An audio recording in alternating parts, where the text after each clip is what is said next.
গোসলের সময় বাথরুমে বিবস্ত্র হয়ে গোসল করলে গোসল শেষে কি ওযু করা লাগবে?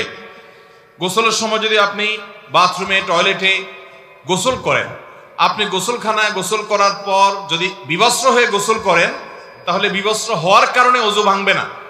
গোসল যদি সুন্নাহসম্মত গোসল করেন, ওই যে কুলি, নাকে পানি, মুখ ধুয়ে হাত ধুয়ে মাথা মাসে করে এরপরে গোসল করেছেন, এবং আপনি গোসল করে কাপড় চেঞ্জ করতে গিয়ে যদি আপনার বিবস্ত্র হয়ে যেতে হয়, তাহলে সেই বিবস্ত্র হয়ে যাওয়ার কারণে আপনার ওযু ছুটে যাবে না, কারণ সতর উন্মুক্ত হয়ে গেলে ওযু ভাঙে না।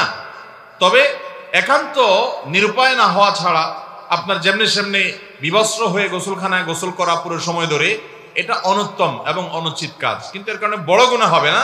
বাট এটা ইমানদারের ইমানের সাথে, ইসলামের সাথে সঙ্গতিপূর্ণ নয়।